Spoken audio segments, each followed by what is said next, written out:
It started with rain, that soft, insistent drizzle New York knows in early spring, turning sidewalks slick and shop windows cloudy.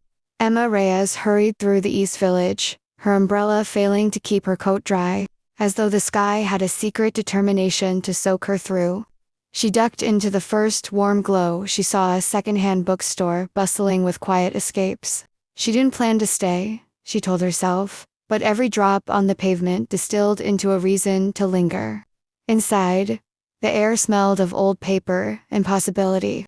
She wandered between tall shelves that teetered under decades of stories, her fingers brushing spines until they found a volume of Neruda in a cracked red binding. She paused there, inhaling that rich, musty scent of the past. Then she noticed him, crouched in a corner, knees tucked close to his chest, thumbing through Walt Whitman's Leaves of Grass. His hair was still damp, dark curls clinging to his forehead, and his jeans faded at the knees as though they'd been folded into his life's journey. The moment their eyes met was soft, almost hesitant, but it felt like the air had shifted and the rain outside had quieted. "Nice place to stop running from the rain," he said, voice warm and easy. Emma smiled against the surprise in her chest. "It feels more like stopping to breathe." He nodded, eyes gentle. "I'm Liam, by the way." Emma. She couldn't remember the last time a stranger's voice felt familiar.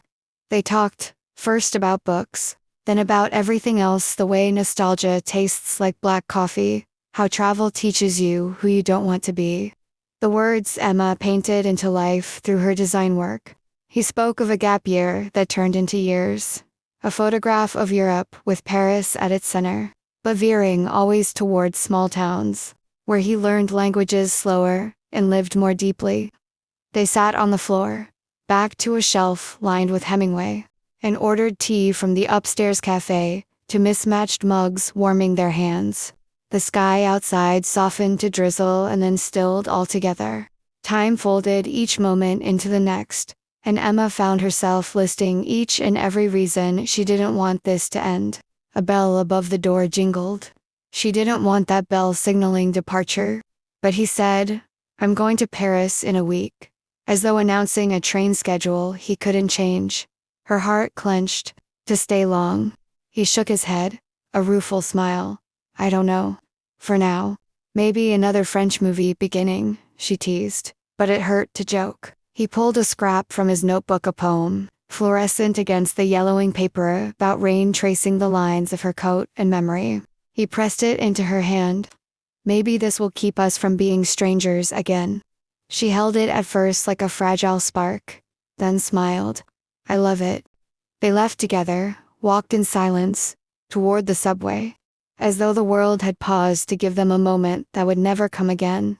He stopped at the platform. The train's roar swallowed any words unsaid. Emma touched his arm. He touched her hand.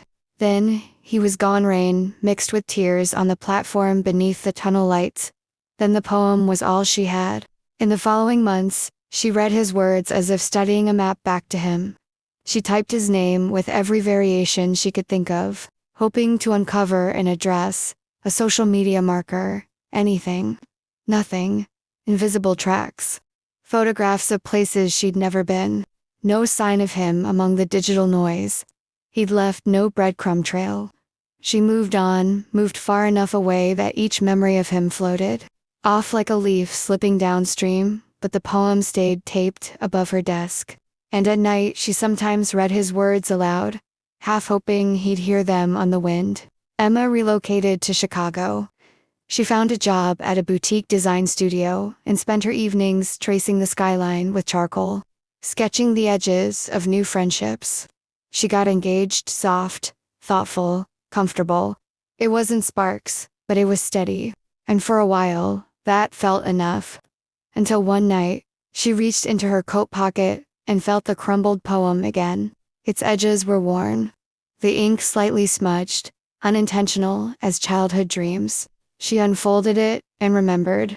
Liam's voice echoing between stacks of books, his laughter a new rhythm in her heart. Comfortable suddenly felt like a cage compared to what this memory was trying to teach her. She broke the engagement gently, grew restless in big days, carved into routine. She sold her Chicago apartment and moved back to New York this time. In spite of fear, in search of possibility rather than safety, she found a small loft facing a quiet street. At night she wrote design briefs, played old songs on her record player, let rain fall on her windowpane. Sometimes she pictured him far away, a silhouette in Paris cafes. Sometimes she felt him here, a heartbeat against her back. Liam, meanwhile, wandered, or so he told himself. He spent years hopping between hostels and trains, teaching English to backyard poets in Lisbon, sketching canal-side architecture in Amsterdam, tracing the sense of spice and memory in Mumbai. But nights on solitary balconies or under strange moons always carried a taste of absence. He missed the hum of an ordinary life, even as he craved adventure. Somewhere between Sao Paulo and Singapore, he kept the poem tucked in a journal, hoping one day to deliver it to its rightful place. Sometimes he wondered if she'd faded into myth, part of a story he told himself so he could remember what hope felt like.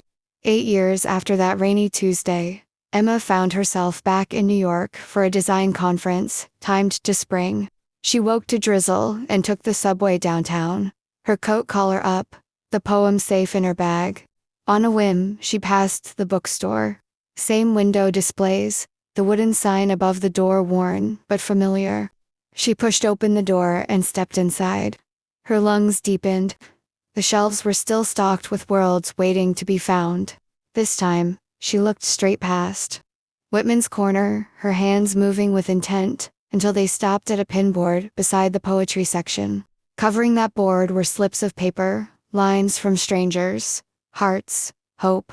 Faded in the center was her poem, her handwriting, only more worn. Underneath, a new note, scrawled and urgent. I still think about the girl from the rain. Her breath caught, the room tipped sideways. Hands shaking, she scribbled her number. She pinned it under the note without stepping away. The bell above the door tinkled again as she left. Heart hammering, rain kissing her cheeks in tiny surprise. She told herself it could be nothing. A cruel trick of memory. A coincidence. But her phone buzzed that evening. Hi, is this Emma? Liam? She dropped onto her couch, clutching the phone like it would slip away. His voice, deeper and softer, said her name again. She whispered his back. They talked for 5 hours, that first night. He'd found a note pinned below hers that morning. He'd waited too long to answer, but spent the day pacing, his heart tethered to a single hope that it was really her. They talked about rain and travels, the lousy weather in Lisbon, a gray sunrise in Chicago that felt like unfinished business. They laughed and caught up, where 8 years had pulled them apart. The next day, he boarded a flight east.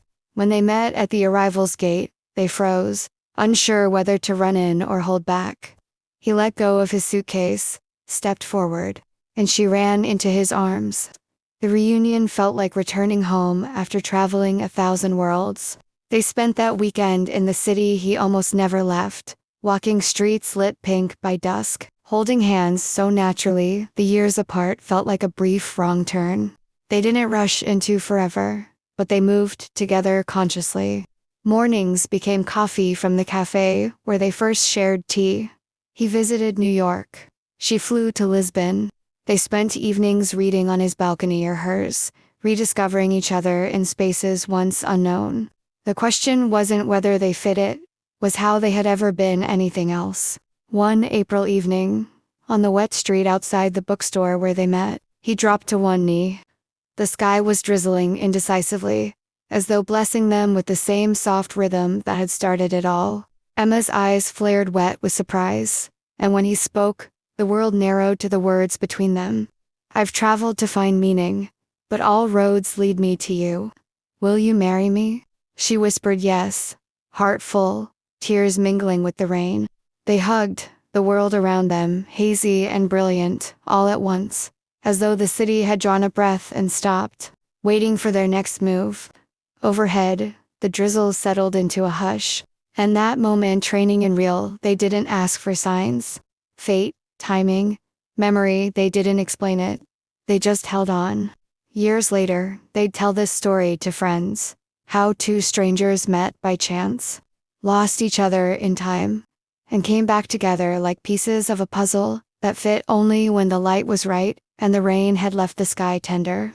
And they'd say the same thing, that some meetings are meant to linger in the heart, and when two hearts remember the same moment, destiny takes them back to finish its sentence.